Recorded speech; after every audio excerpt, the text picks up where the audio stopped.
Welcome to another episode of Political Perspective. My name is Okezie Kalu. With me today is a Nigerian politician, a member of the House of Representatives in the Ninth Assembly, also the representative of Bende Federal Constituency, no other person than Representative Benjamin Okezie Kalu. You're welcome, sir. Thank you for having me, Fine. I'm glad to be here. All right. Being a first-timer in the National Assembly, how has your experience been like? Yeah, being a first-timer, the experience has been awesome. Awesome in the sense that I have this feeling of fulfillment because it's something I've always wanted to. I'm not one of those who say, they pushed me into politics. Nobody pushed me into politics. It was a deliberate decision that I made because I felt that there was something missing in the leadership space of this country, starting from my own federal constituency. And I've always wanted to be given the platform to showcase what I felt was the standard, what I felt will make a better sense considering the expectations in the democratic climb. And I started pursuing this idea from 2001 when I first made my intention known in preparation for the 2003 election. But guess what? I was told that I was too young. And so I was one of those people that was impacted by this mentality of not too young to run. Ideology that we reverse with not too young to run bill. The younger ones will always be told, you are the hope of tomorrow, you are the leaders of tomorrow. And then when you want to come and show that you are now ready to lead, you'll be asked to wait because you're too young. So we supported the not too young to run bill, and I experienced it firsthand, where I was most competent, I was ready, I was qualified to lead Bende as far back as 2003. But unfortunately, this is 20 years after that, I was asked to wait, and I waited for 17 years for me to be able to climb the platform to lead my people. So 17 years of preparation, that was what it was. It wasn't 17 years of regret. It wasn't 17 years of getting angry with the political system. It wasn't 17 years of fighting the powers that be. It was 17 years of learning the ropes, of not being far from politics, being close. Within that 17 years, I was a local government chairman. Within that 17 years, I was a member of the State Executive Council of the past. I was a chairman under Dr. Okezie Kalu when he was governor. And I was also a member of the State Executive Council under the past governor, Senator T.O.J. And so that prepared me from the local government level to the state level. Now, being at the federal level, I know how to, handle issues of governance because I've gotten the experience from the executive sector, and I took time to study the activities of the National Assembly. And being a lawyer was an advantage for me to leverage when I needed to understand what the Constitution is all about, the process of making it, amending it, and also the ability to stand firmly to propose motions on the floor of the National Assembly. And guess what? I was the first person to speak when the Ninth Assembly started. I insisted. I lobbied for it. I went about pushing to make sure that the first voice that we had, law of the Ninth Assembly, will come from a newcomer, a new member who has not spoken before. It has never been done, but I got it done. So that jinx was broken by yours sincerely, the product of that jinx that was broken, because it was emotion and the ecological needs of the people, cutting from Mungba to Zoakole to Bende to Item to Alai, all around. I can assure you that that has given birth to what we have today.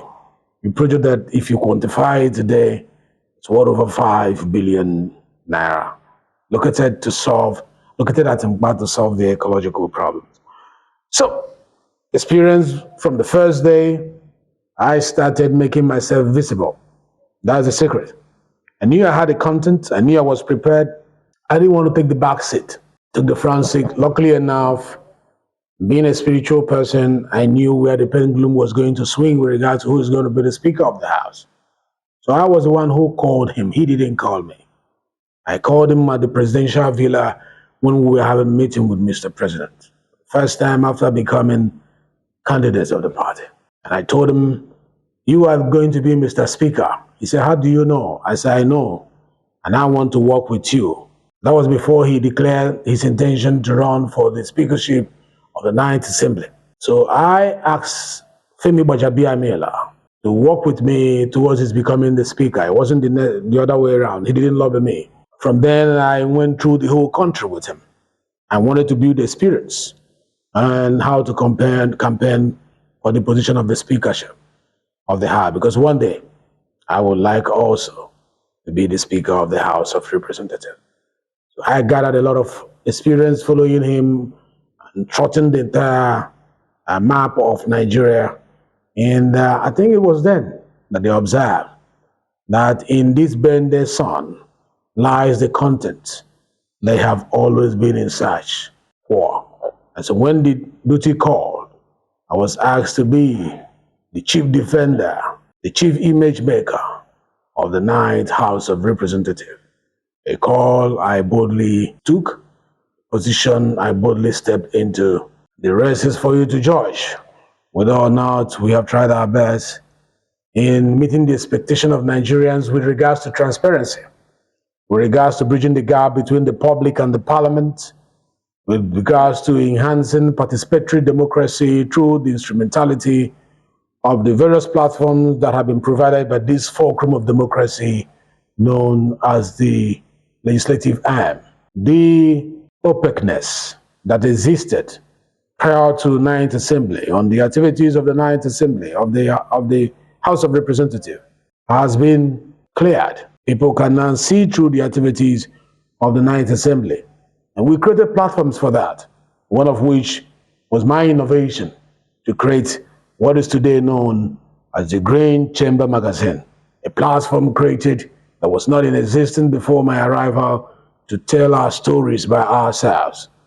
I co-published that particular magazine with the Speaker of the House of Representatives. And with it, we've been able to showcase all our strengths and all the places that we needed help. And the motions and the bills are now trackable, thanks to my team and the members of my committee in the Media and Public Affairs Committee of the House. Project-wise, with regards to the mandate of the Constitution on this position, which includes representation, which includes lawmaking, which includes oversight functions. We have done favorably well with regards to these three demands of our mandate, constitutional mandate.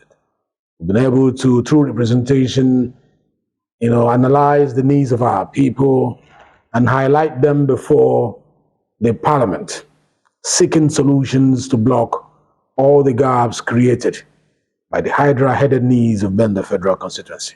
To each hole, we found a plug. To the round, a round peg. To the square, a square peg. And then the people will be able to tell you how far we have fared in regards to the manifestos we laid before them when we commenced. We told them we were servant leaders that we have become through our high level of accessibility to the people that we represent. Doors are open. And this open door policy has helped us engage better, understand better, relate better with our people, especially as it concerns their needs. Town hall meetings have been very useful in the course of these first tenure. We have engaged all the major stakeholders that appear on our stakeholders administration list and have made them our friends and giving them the sense of belonging as constituents who own this office. Because this freedom has been created, these ones have a lot to offer. Because my constituents are people of great minds. They have, through their suggestion, opinion, and constructive criticisms, patterned and channel and design bended the way it is today that everybody celebrates a new era, a new dawn, better than it has been for the past 20 years of representation. I would say mal-representation. I say so because I don't see the reason why the expectations of the people will be thrown to the trash can, and your own expectation will be what will be highlighted. It should be the other way around. The people first and you last. And that is the philosophy that has guided me in the cause of representing these great people of Bende. I have tried to put myself last, and I've tried to project the needs of my people far above my own personal needs. Unless we have this consciousness, we will not be able to bring the good governance that we are always clamoring for. In motions and bills, which has to do with legislation, I've been able to showcase to Nigerians that there is a voice out of Bende. Yours sincerely became the representative with the highest number of bills in the southeastern region of Nigeria. Yours sincerely became the representative with the highest number of bills in the entire Abia state. Yours sincerely became the representative that came forth in the entire nation, between the old ones who are representing their people as members of the parliament and the new ones who came the same time I arrived the parliament. I came forth in the entire country. But among all the first members, I came first in the entire country. So Bende produced the representative with the highest number of bills and motions in the whole country. It is a thing to be proud of. It shows that we did not go to National Assembly to sleep. We have done well in making sure that all the ministries, the agencies, and the department that fall under those committees for which I became a member felt our impact whenever we go to oversight them. We have done that well, with the right criticisms, to make sure that the expectations of Section 88 and 89 of the Constitution of the Federal Republic of Nigeria, which places a burden on us to make sure that leakages in governments are blocked, efficiencies are encouraged, and even inefficiencies discouraged, was highlighted in the course of our oversight relationship with these MDS. We have not been found wanting. We have been there for our people. Project-wise, your gaze is as good as mine, because this project has to do with representation function. Analyze the needs, take it to Abuja, lobby for solutions for those needs. And this has cut across all the segments of our society, from the health sector, to the educational sector, to the commerce, to the agriculture, to even the environment. We have tried to put our feet down in making sure that generations unborn, when they arrive, they will know that we passed through this land. In infrastructure, we have attracted major projects. A road that leads from Umuahia down to Aruchuku was attracted by myself for a tone of about 12 billion naira. That project is ongoing as we speak, from the half years is, and will soon get to Bende. We have also attracted a project that is today valued at the tone of 5 billion naira. Ecological needs at Mba Umimenyi, handles a huge bridge built with the best quality and kilometers of roads, nothing less than 6 kilometers of road, and another 2.2 kilometers of road in the same ward along the Akoli-Menyi axis. We have built and rebuilt, renovated over 30 schools, both primary and secondary, across Bende Federal Constituency. We have furnished most of the schools in Bende Federal Constituency with state-of-the-art desk and state-of-the-art chairs for our children who were before now sitting on the floor to learn. We have provided all the equipment, state-of-the-art equipment. No more blackboards, but whiteboards, and a whole lot of studying materials, from books to all the rest of them, to make sure that people who has come to learn will have a conducive environment to do so. We have also, through our bursary, empowered about 400 students in the university. We also have so many students who are in our scholarship board, enjoying the dividends of democracy by virtue of my representation. We are fencing schools, we are drilling boreholes in schools, we are helping the health sector. The biggest health center that is located at Ntalako, Tumbuzo. We've also done one maternity at Bende. We've also Munato Health Center renovated and equipped, and it goes on and on. I'm experiencing another construction of health center that is ongoing at the moment. We have distributed medical equipment and drugs across the health centers in the entire Bende federal constituency. I can go on and on. When it comes to water, which is a major problem, we have attracted major water projects. One is located at Item that will serve 20 different locations within 3-kilometer radius. We have the same at Ozitem, and it has a capacity of carrying 20,000 liters of water up there. There are other smaller ones found at Ugumba, Ozitem, Alai, Ibere, and all the rest of the places. We still need to do more because our people need water, especially at Ugwoke access. Gets to issues that has to do with road. We have built a couple of roads across Bende federal constituency. Time will not allow me to begin to mention all of them. Let it be known that Oborenyi Road, which has beaten all efforts, bowed to us, and we got it built. Going back for the second phase, and it will be done. Same with Timbuzo that has beaten all efforts. We have also gotten it done, and we are getting there closely to do the second and the third phase. There are so many things to talk about our achievement, the ICT centers, and all the rest of them, but time would not allow me to highlight that. Maybe in the next segment of your interview, I will have better time to address some of those. Oh, yeah, Honorable, you mentioned initially, that they said, wait. Who are those people that are saying wait? And don't you think those times you have waited till this time that you are matured for the job? When you say who are those people who ask you to wait, in every political system, there are the people who call the shots. There are political leaders, there are decision makers. Ours is an imagined democratic, system. And certain people need to drive it for it to mature and be advanced as expected.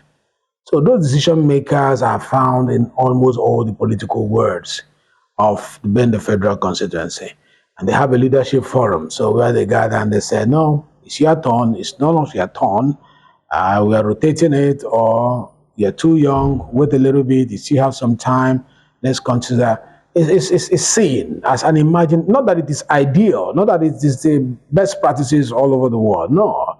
Once you're of the age allowed by the Constitution of the Federal Republic of Nigeria to run for an office, nobody has the right to tell you are not of age. Then you should wait, you're too young. So if you have Methuselahs who want to run for an office, it doesn't mean that the Davids should not climb the throne. So you're saying Bende people decided 2019 for you to run? Oh, in 2019, Bende people made it very obvious. They made it very obvious that the same way they actually made it obvious in 2011, the candidate there did not win me in 2011. It was rigged. I can say it openly, 2015 was rigged because Bende people that have been with since 2003, through my foundation and helping the people, they have always stood by me. But because we were not of the ruling party then, it affected my coming on board. Go and check the history, check the result. People will be dancing from the polling unit to celebrate, from the walls to celebrate, and it will be changed at the collection center. And I thank God for beavers. It's not going to happen again. And I thank God that the consciousness was higher in 2019 when the people stood up, voted, and sat there to protect their vote.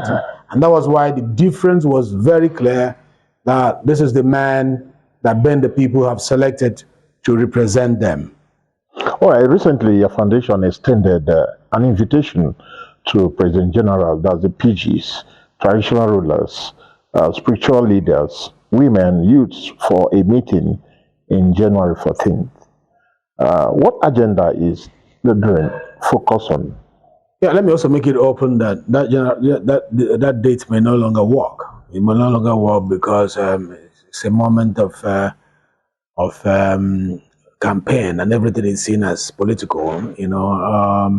My town hall meetings have always been on the 29th, a day I used to celebrate my late mom, who took her time taking care of less privilege in the society till she died. I used that day to remember how she took care of widows. I used that day to remember how she took care of orphans, how we were denied access to privileges, and the orphans were more accommodated even before us. And I wanted to continue that legacy of my mother. And that was why I laid the foundation on the day I buried her. And that was also the same day I married my wife on the 29th of December. But this year, I decided to celebrate my 17th wedding anniversary with my wife, who is in Australia. So I was out of time. So I needed to give back to my family a bit of my time, a bit of the precious time. So I was missed down here in Bende, and actually felt it, but I don't have any regret because family comes first. When all this fame and power is gone, family comes first. So spending that time, Christmas with my family, was rejuvenating, was reviving. And we're going to find a new date, either in February or immediately after the election, to do a town hall meeting to tell them also how far we have gone. But usually during those town hall meetings, I use it to give out gifts to people. What we have decided is that these gifts will now be taken to people in their various wards, in their various communities, so that they don't have to, because of the cost of transportation, they may not all be able to come to Bende, because transportation is very expensive at the moment. So we will carry most of these materials to the various autonomous communities, the various villages, the various compound, to the various homes, and hand it over to them. And I'll be there with my team doing that. So that's what is going to keep us busy. It may not be all come together just for sharing of items. It will be now, we'll take your items to you because we know you may not be able to afford the transportation to come to Bend. And we don't have sufficient space to actually take in the number of people we were expecting this year. We're expecting over 10,000 people. And the space to accommodate all of them might be too small. So we rather take it to them than they are coming to us. But for the town hall, we're going to make sure that it will hold either maybe a few days to the election or after the election. It will be strategically done. All right, we'll take a short break, and when we come back, we'll discuss more about his party, APC.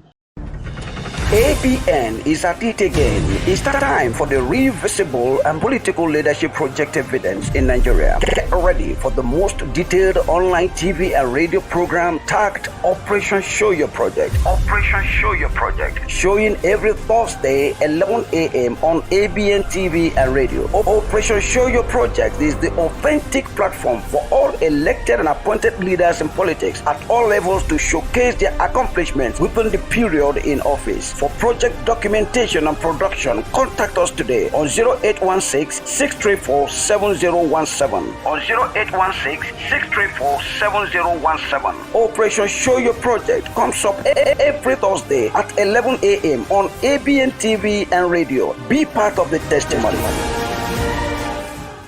I represent the good people of Nigeria. Jolly on the beat.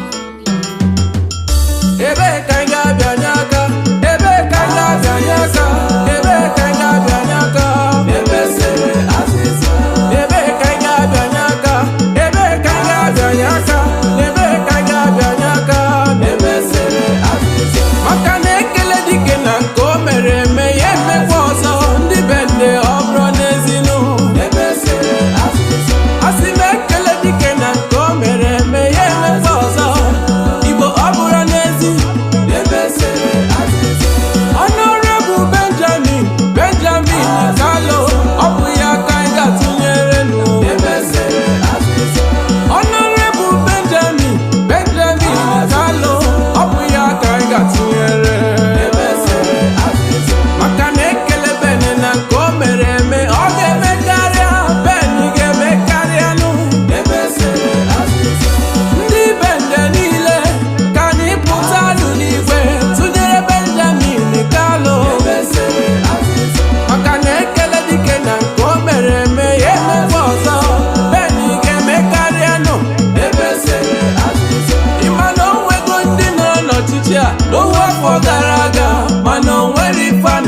n'obodo.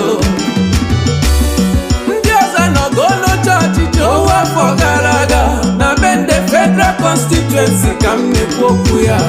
Mana iju eji ole nne gị kọkọrọkọ, eji ole nne gị o kọkọrọkọ. Owokwu ife afro Benjamin Kalu sọsọ fatọnụma ka ọ ka nọgoro n'ọchịchị nụ. Beni Kalu ife ebido mewa n'obodo maka Beni Kalu. Mmiri ebido gbawa n'obodo maka Beni Kalu. Ọkụ ebido nwụwa n'obodo maka Beni Kalu. Okporo ụzọ ebido dịwa n'ime obodo maka Beni Kalu. Ụmụ yut enwego ọrụ maka Beni Kalu. Empowerment ka ọ na-enye nụ Beni Kalu. Ọnụọma dị iche iche ka ọ na-alụ Beni Kalu. Ifeọma na-eme ọ karịrị akarị o. Benjamin Kalu onye na-akpọ nwere ife ọ na-eme. Honorable Benjamin Kalu. Benjamin Kalu onye ka m na-ekwu n'okwu ya dịpụtabiri nwoke ọma Benjamin Kalu. Beni Kalu nwoke dị ọra mma na bende Federal Constituency n'ịdị ọra mma nụ. Beni Kalu enyi dị ọra mma na bende Federal Constituency n'ịdị ọra mma.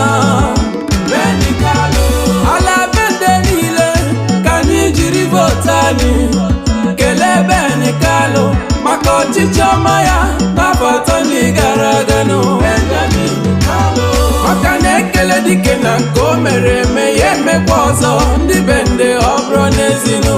Ebe sere azịza mpala mba niile azịza ozi item niile sere azịza itumbu ụzọ niile azịza ala niile sere azịza ibere niile azịza ụmụ eze chi niile sere azịza bende niile azịza ụmụ imeni niile sere azịza ụzọ akọli niile azịza itemobi ndị ọma ka anyị jiri votu anyị kelee Beni Kalu maka ọchịchị ọma ya n'afọ atọ ndị gara aga nụ.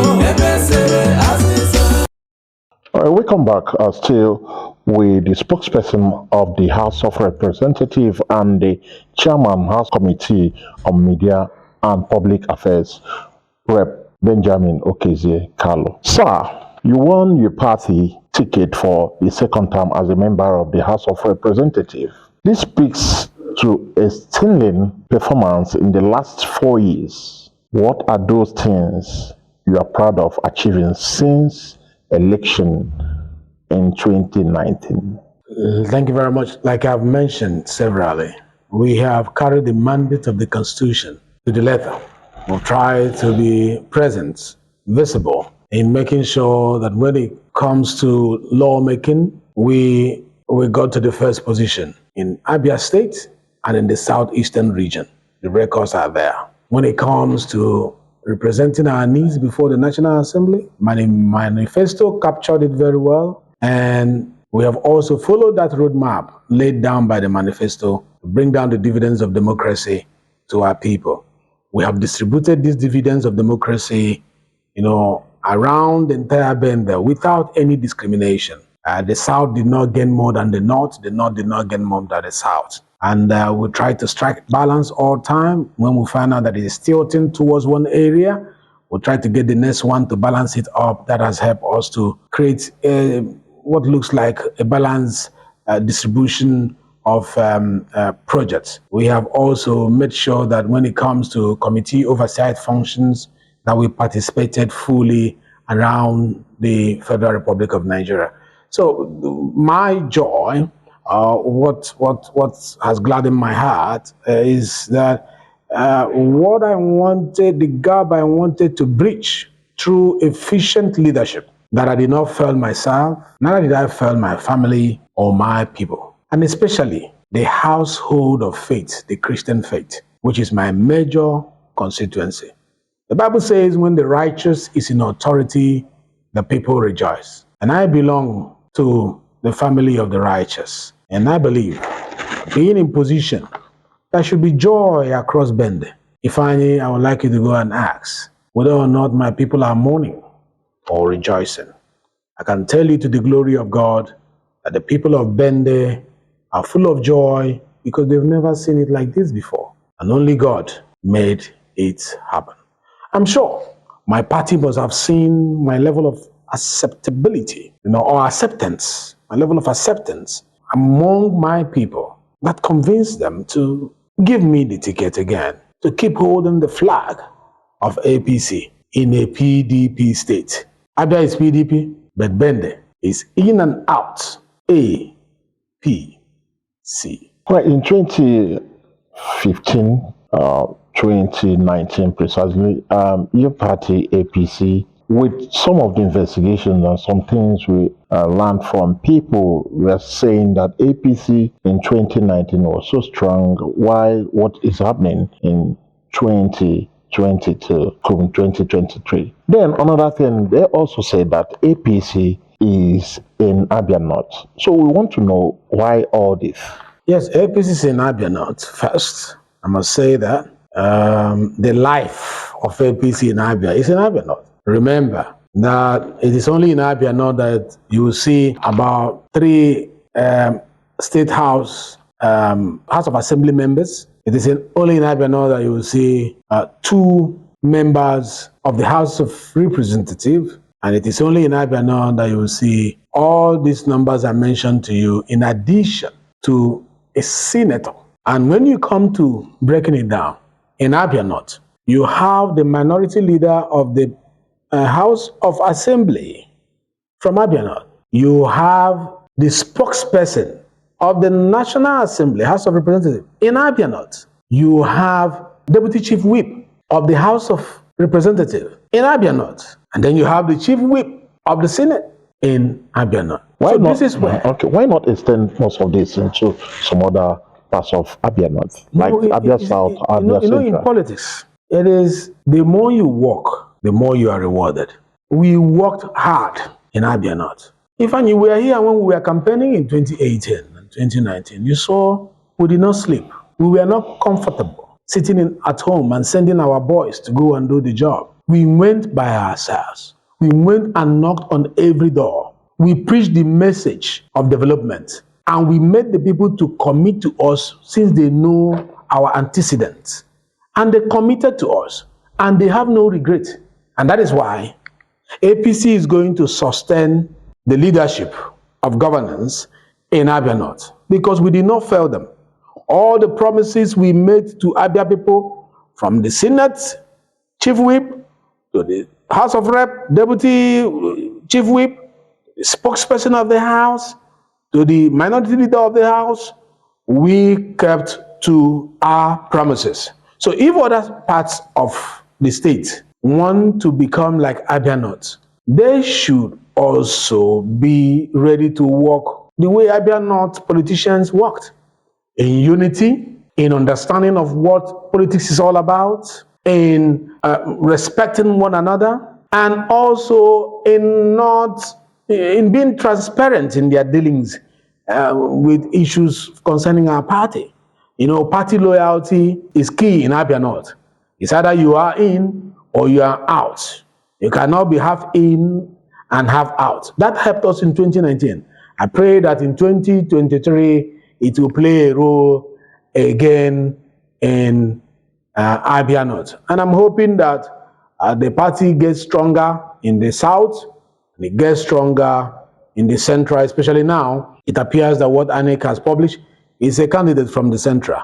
I hope that will help to unite central and give it a formidable force that you can combine with the north and begin to make a major impact in the country, in the state. All right, some persons, some people believe your party, the APC, have presided over imaginable hardship in the country since 2015. The type that has seen inflation as its peak, cost of living very, very, very low, economic in shambles, insecurity a disturbing level, Are you afraid APC might lose the presidential election with the litany of challenges it has failed to summon? Let me ask a question.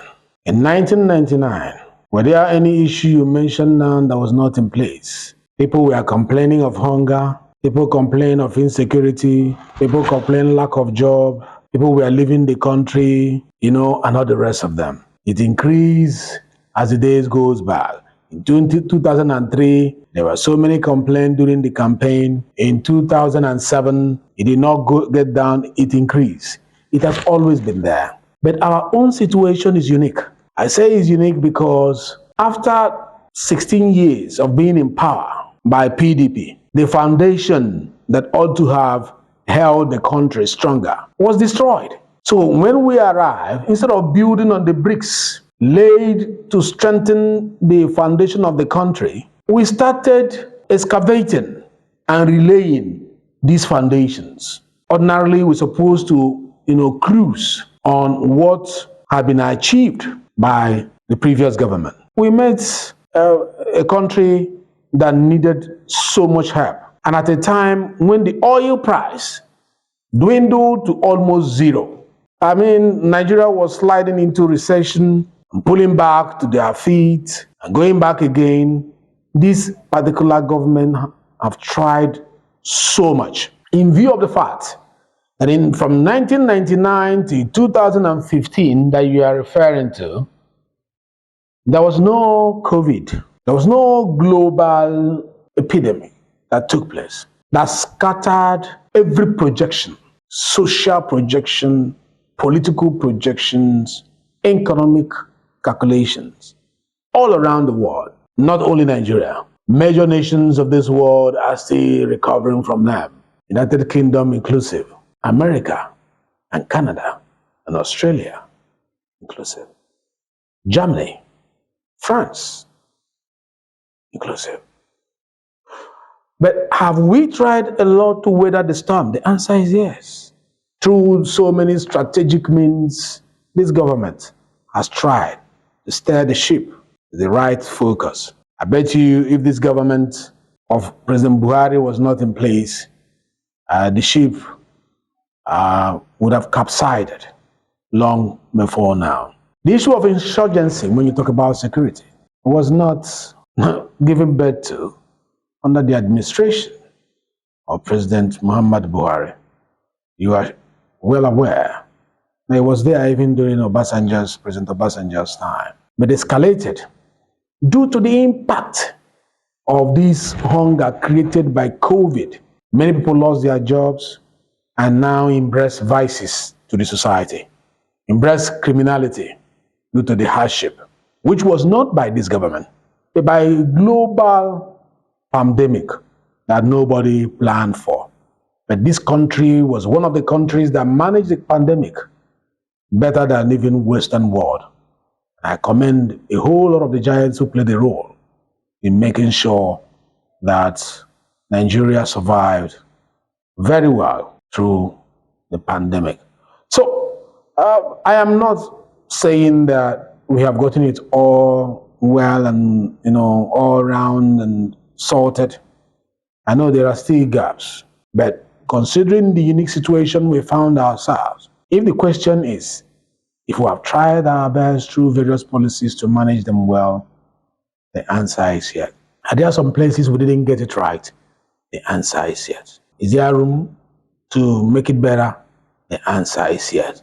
And that is why President Muhammad Buhari handing over to President to be Ahmed Bola Tinubu of APC will bring the magic of Lagos and spread it across Nigeria. And I am so bold to say it because the greater population of Lagos that is benefiting from the innovation of Ashwaju Ahmed Tinubu are Igbos. I went to Lagos on my way from Australia and I passed through Lagos. It was like a dead town because most Igbos have gone home. So all the innovations of Tinubu that he brought and have sustained through his, being interested in what happens in Lagos has been majorly benefited Igbos who trade and who are accommodated in Lagos. Why can't he share the same dream across Nigeria? Where you and I know that we populate all the communities in Nigeria more than any other ethnic group. It will benefit my people from that micro level to the macro level. If it benefited us at the micro level in Lagos, it will benefit us at the macro level. I want the innovations that was introduced by Ashwaju and his team in Lagos to spread across Nigeria. Take it or leave it. He has a gift in identifying talents. He has a gift in scouting for and identifying great talents that will help him achieve his desired goal. It doesn't have to be from his head, but he knows where to go and shop to get the right people into position to deliver what is expected. If you want to question me, ask me about the vice president, who is sound-minded and bringing a lot of innovation to this current government. Ask me about the Minister of Works and Housing, and I'll tell you, His Excellency Fashola is one of the best that happened to Nigeria. Mention the road in Nigeria, he will tell you where it is located and what is happening there. I have a personal contact with him, and I can tell you he's one of the best brains in this government. Are you going to tell me about the speaker that I work under daily? And I cannot tell you that it's one of the best brains that has passed through the National Assembly. These were his men. Are you talking about Arebo Shala?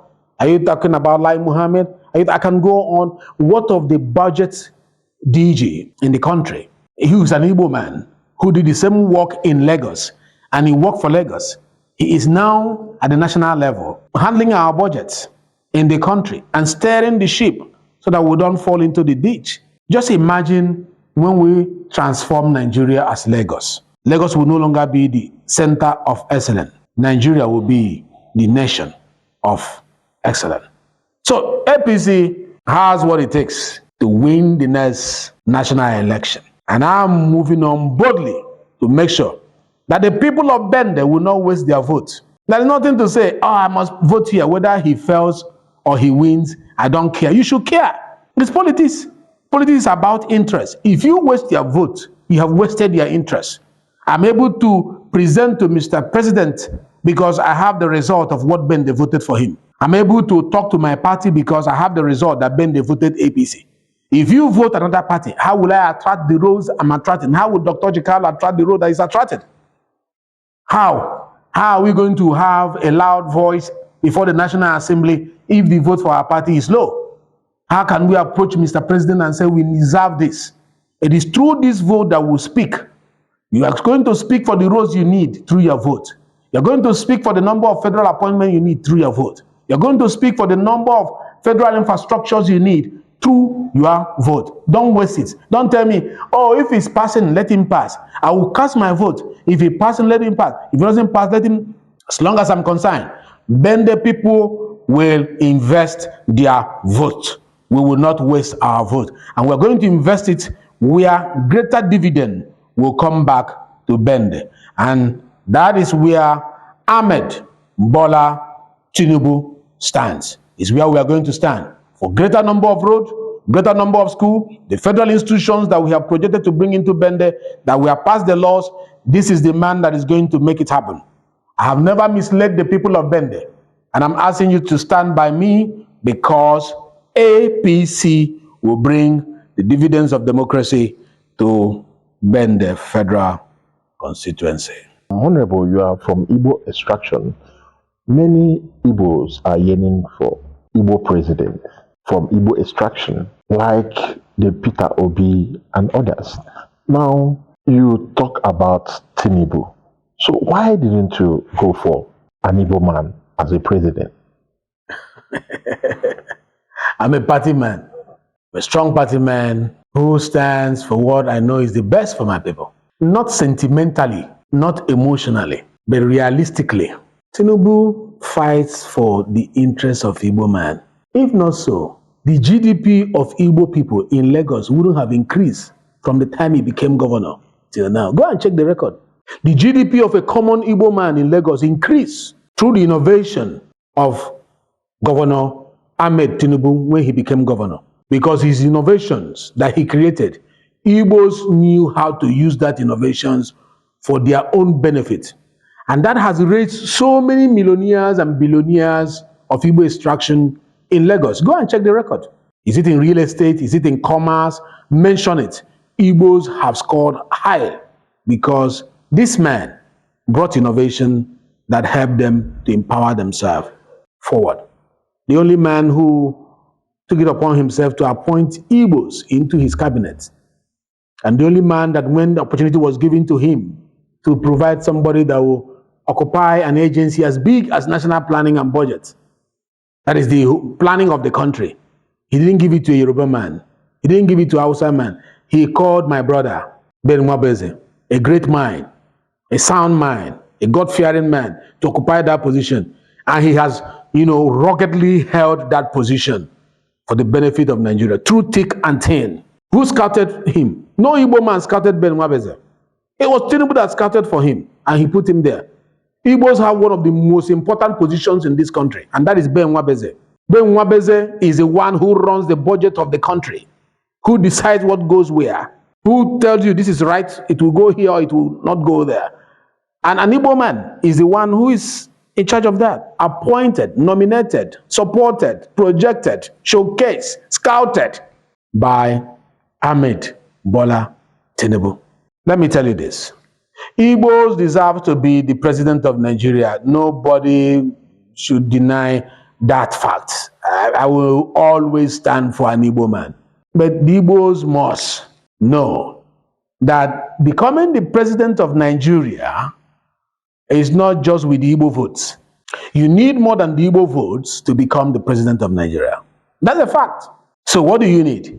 You need a cross-regional politics that will build bridges between the southeast, the southwest, the south-south, the southeast.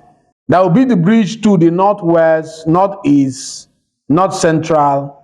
When you have a structure, a political structure that accommodates this philosophy of embracing others so that you can become who you want to become, then you will become that. But when you do an isolatory politics, or politics of isolation, or regional politics, you will run for the position alone and you will not get it. For no region goes to presidential election, even by virtue of our constitution. You must get 25% across board. How are you going to get 25%? If you are not interested in politics, we are only interested in trade, which is good. We are interested in industries, we are interested in, beautiful. But if you want to play politics, embrace other regions of the Federal Republic of Nigeria. Until we do that, I will tell you that our efforts may not yield the results that we're expecting it to yield. Peter Obi is a good man, but he needs more than a good man to be the president of Nigeria. Peter Obi is educated, but we need more than education to be the president of Nigeria. I will not talk about structure or no structure. What I talk about is how long has he played inter-regional politics? Can you call somebody down there without the youth shouting on the Facebook, which is very good? I mean, I like the frenzy. I like the fact that people are beginning to like participatory politics, democracy. But beyond that, how much has he invested in playing the politics that makes his name, that will make his name a household name in the hinterlands of the north, in the hinterlands of the Yoruba land, and other groups across Nigeria? He has started a good step, but I'm not sure that step will yield to the desired result in these 45 days that is remaining election. I am not sure. Compare that against the candidate of my party. There is hardly a place you will go to. He has not touched lives. There's hardly a place you go to. He has not showcased a talents to be appointed into places of prominence, whether it is a judge or whether he's heading a department or an agency or a ministry. He doesn't have to be a Yoruba man. He has spread his hand to reach out. That is the behavior of a man who wants to be president. If you focus on your family alone, focus on your community alone, focus on your ethnicity alone, you will never become president. A presidential material is a material that sees ahead of time what he wants to become, starts early to spread, so that people beyond the rhetorics of interviews and data, presentation must have related with you closely as to know whether you are what you claim to be. So it's a journey, and that journey has been commenced by P2B. But I'm not sure the destination is in sight in the next 45 days.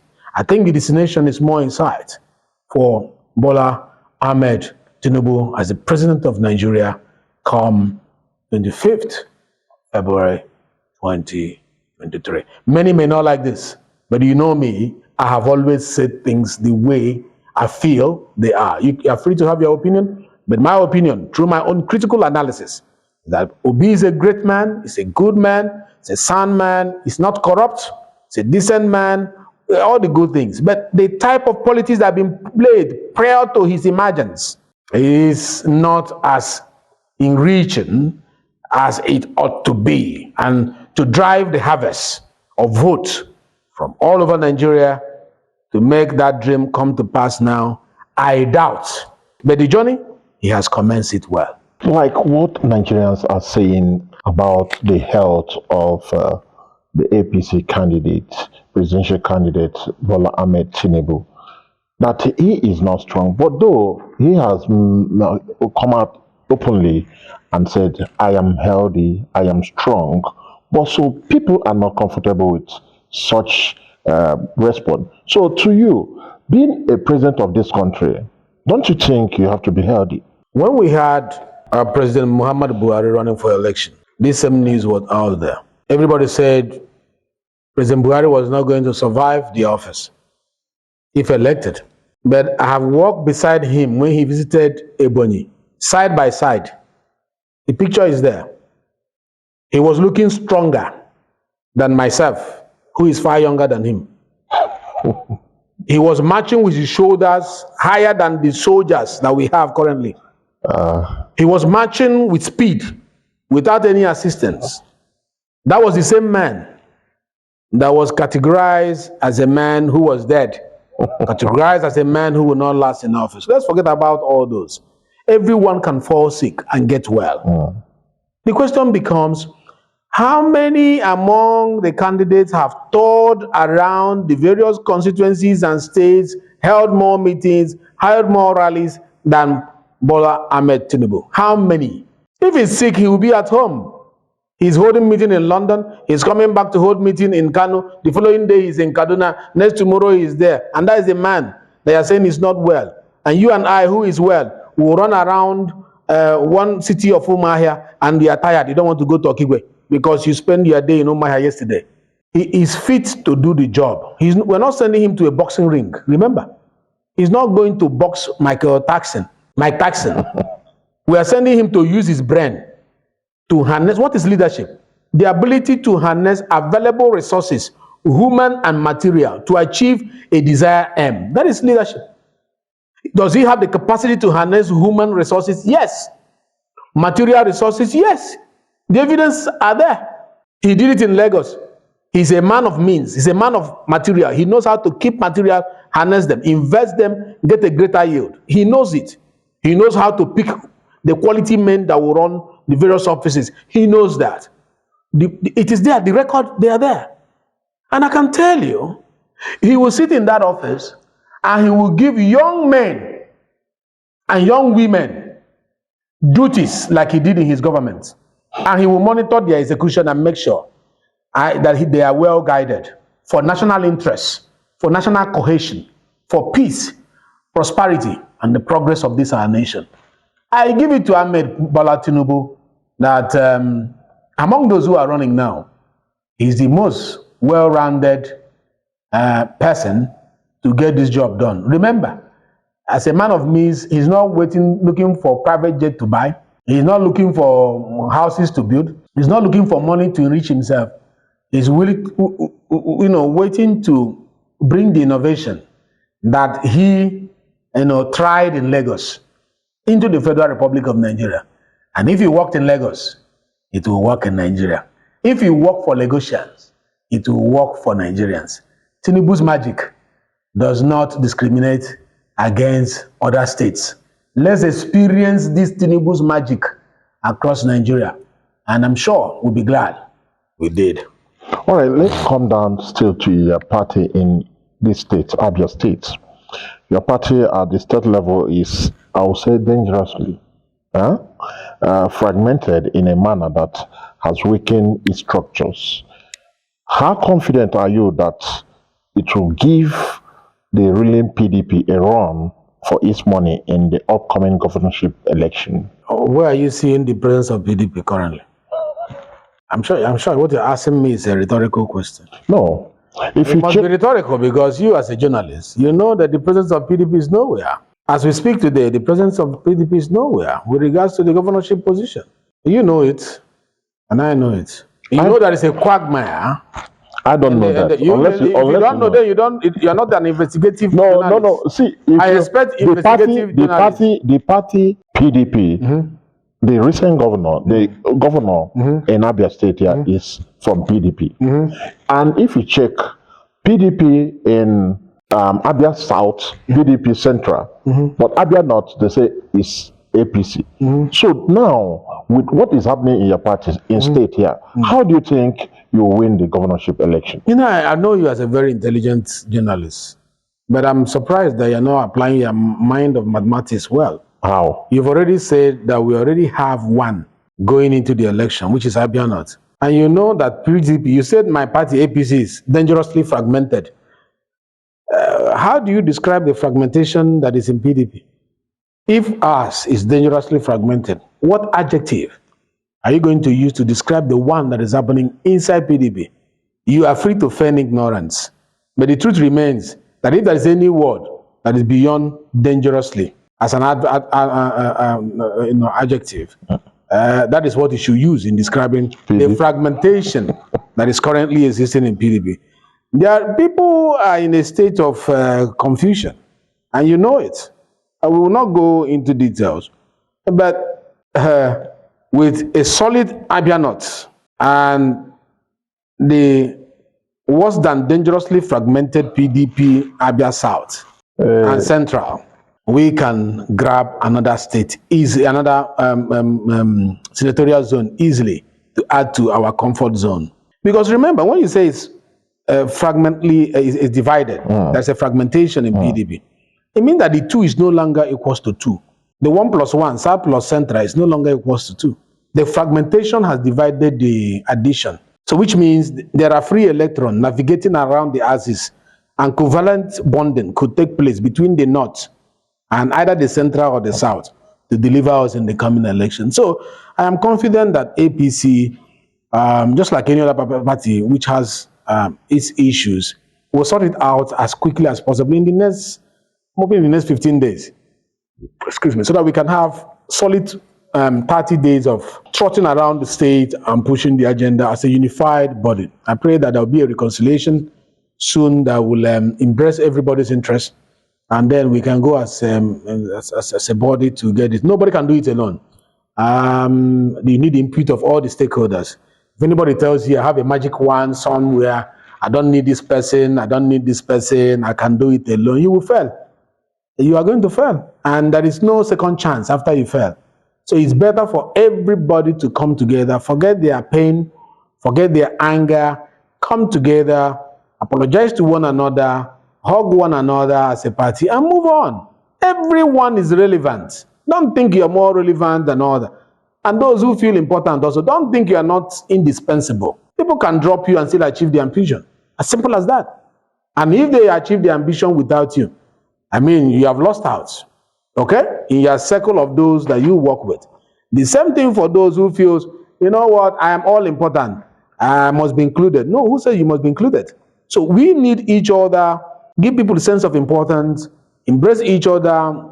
We bring our relevance together. The accumulation of our relevance will create enough value to enable us win the election. And the time is now, not later. So I encourage my people in APC, come down from your high horses. It's not your father's property. The party belongs to the whole nation. It's only a time that you are given to lead or to belong or to follow. Followers respect leaders, leaders respect followers. Leaders respect fellow leaders, followers respect followers. Let us come together, build a formidable party that will help us take over Abia State. And I'm also welcoming those fragmented members of a fragmented PDP to come over to APC. That's a big space for you to join us in achieving a state that all of us will be proud of. And you won't lose out anything. Positions will be shared well, things will be done well to the admiration of all persons. We welcome you. Those who want to join us, there is still a waiver that is out there that will enable us to accommodate you. All right, in 2018, 2019, during your campaign, you were campaigning for yourself, the House of Assembly member, candidate, then also the senatorial candidate. The same thing with the senator. He campaigned for the House of Assembly members in his senatorial zone. He campaigned for the rep members or rep member on his own party. He also campaigned for himself. This is coming back this time. Fine. I'm sure you pass a billboard before my house. And on that billboard, you saw all these people you are talking about. And it was my campaign organization that made that billboard. I think that answers the whole question. The faces of the people there, they are not just my face. You see the senator there, you see the governor there, and we have others that accommodated the other ones. But I'm yet to see other people producing their own and adding my face. I'm only the one adding people's faces. So they should also add my faces. The same way I'm adding their faces. It goes both ways. Like you said, we did it in 2018. I'm expecting them to do the same way in 2019. You work for me, I work for you, for the party. It's as simple as that. And the party is supreme. We work for the growth of our party. So I believe that at the right time, things will synchronize and will push. For me, I am campaigning for all the members of my party. I don't know about others, but for me, all the candidates of my party, from top to bottom, 5 over 5, I am campaigning for them. And I'm spending my resources, my time. None of them have given me a penny from top to bottom. Using my resources that God blessed me with to campaign for them. I hope they are doing so for me. Because if I find out they are not doing so for me, I will stop. So I can use it, what I have for my own. But if all of us from every part of the campaign support one another, definitely it will motivate each other to push for the general good of all. So I think that addresses that question. With all the projects from you and the senator, what's your relationship with your senator? I mean, the projects Yes. we've seen, you've done, your senator have done, and some other people in your constituency, mainly your senator representing Abia North. So what's your relationship with him? Relationship as in... Everything, generally. I mean, I don't know what you mean by relationship with him. He's my senator. I'm his House of Rep member. And we work together. You've seen us do some roads. I'll do from point A to point B. He takes from point B to point C, and then maybe I take from D to E. So that is what the relationship has been. And it's for the interest of Ben, the people. And that partnership is attracting projects. I'm attracting projects. And together, where I'm not covering, he's covering. Where he's not covering, I'm covering. Because we were first been the people before we become politicians. And we are building a place for ourselves. So that if tomorrow we are chased out from Abuja or Lagos, we are returning here, and it is this combined effort, this partnership, the result of it is what all of us will benefit from. All right, lastly, if re-elected for a second term, what would the focus of your representation be? The people. It's whether I'm going there once or twice or thrice or 10 times or whatever time, it will always be the people, what the people want. I'm not sending myself, remember? I'm being sent by the people. So they are the employers. They are the ones who call the shots. They are the ones who say, this is what we want. So if you go there saying, I'm going to build, but I have my roadmap. My roadmap remains my manifesto that you have seen. We are continuing from where we stopped because everything in that manifesto has not been achieved. Some of them are ongoing that we need to complete. Some have not commenced. So it is broad enough to accommodate just a little adjustment based on the society that is, dynamic. One or two things have changed that we're going to incorporate and push on. Okay? So, but introducing something entirely outside the books, I don't think we're going to be able to do that. We are going to stay the course with regards to the roadmap that we have laid for ourselves, and we're going to put the people of Bende at the center of everything that we do. That way, we will serve them better. So what's the last word for your people? Last word for my people is go get your PVC. That PVC is more important than that daily pay job you are going to. That fund you are going to have. That meeting you feel is very important.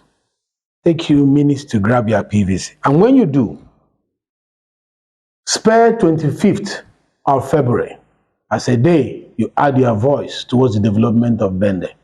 May I inform you that the credit will go to you as a voter for any achievement that will bring into Bende.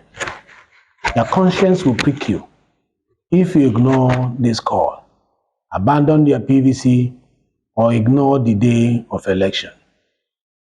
When you vote, vote for transparency, accountability. Vote for credibility.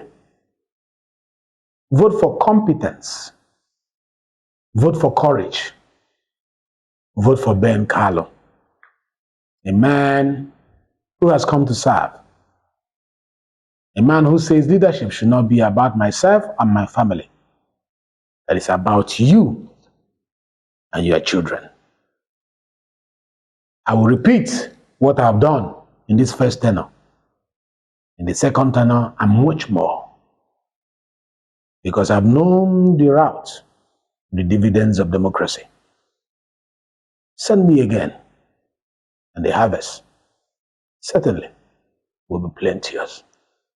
God bless you. I thank you, viewers, for watching this episode of Political Perspective today. Bye for now. My name is Okezie Kalu.